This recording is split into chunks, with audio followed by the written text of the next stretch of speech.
Actually, one of the most common methods by which people become entrepreneurs is they work in industry for a lot of years.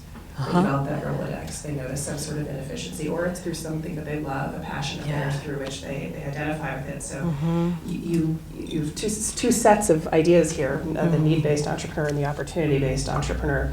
One of the things, Karen, that you talked about but right before I came on was the fact that there are abundant resources available for people. And then Melissa, you talked about sort of the family support, the fact that you had parents who were so willing to support you taking the leap, you and your sister. I was wondering if you could each talk about who you did seek for advice other than that, and where did you find the resources necessary to build, I think, the emotional support network that's needed, because I think it takes a bit of emotional and intestinal fortitude to launch a business. And where did you actually also find the practical resources, whether it was through organizations or individuals? What did you do to begin to aggregate everything you needed? Right, I have to clarify and say that while it was a natural transition, there were still pieces that I still needed to make it work right.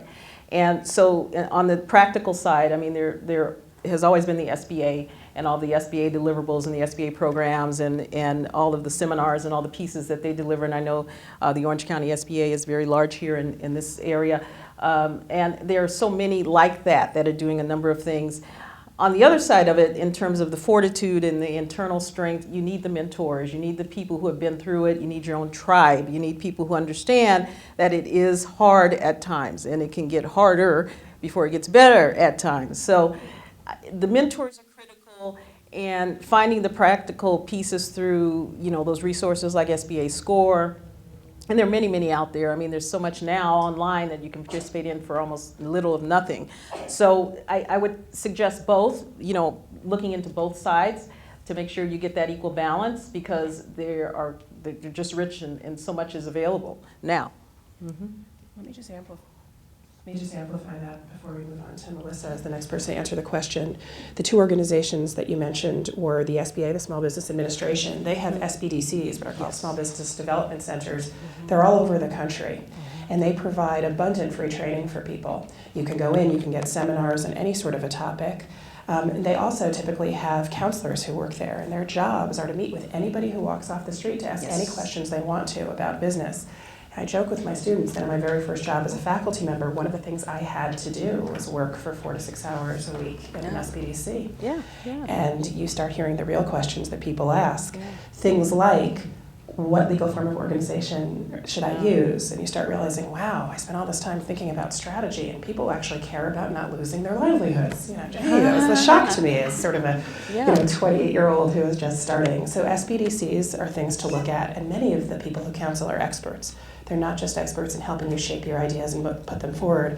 They're also experts in understanding the SBA guaranteed loan process. So should you decide to pursue debt funding, they can help you in that process. And the other one that was mentioned was SCORE, S-C-O-R-E, which is the Service Corps of Retired Entrepreneurs, or Retired Executives rather. Again, it's a site that has abundant free resources, including financial templates and the like, should you decide that you want to start projecting how much money you're going to make by year 1 or 2. Can I just say, also on the SBA's website, there's a wealth of templates and other free stuff you can download. I mean, you can go to that site. There's so much there in addition to insights, industry insights, et cetera. So if you haven't looked at it, please do so, because it's great. Melissa, you want to talk about resources? Sure. I think I'm learning a lot right now, which is really good too. So for us, my parents are a huge resource. My dad's a serial entrepreneur, and my mom's a small business owner that went from nothing to a business. So that was a huge part for us. One of the unexpected places that we found support was throughout our Kickstarter campaign, we had developed this community of supporters and backers from so many different walks of life. And some of those people had experience in different areas that were so willing to just help us and offer advice and mentorship, which was definitely an unexpected part of that campaign, which was really neat. And then in addition, as we started running our business, we had a community of parents of the students that we worked with. So these are just people that we started to network with, people we'd already known, and started to know more about what they knew to share that expertise with us, which was great. I started my business, I launched everything completely online, and my support network was completely through the online platforms that I was using. I mean, Etsy has an incredible mentorship community, sort of. They have an entire staff that helps train. They send you emails, they have webinars. It has been incredible. It's been an incredible education for me. So in terms of like resources to help build my online store, that was a great community. I found an excellent supportive community on Instagram as well. That's been a huge source of support, both peers as well as an audience.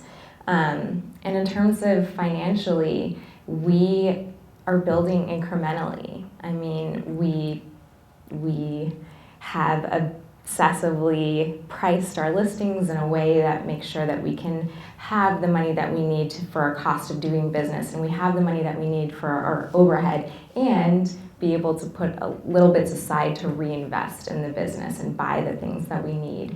And it's not easy. It is. It does feel sometimes like we can be stretched thin, but this is a way that we can do it that feels like it's sustainable growth for us. But that's basically been our process of resources.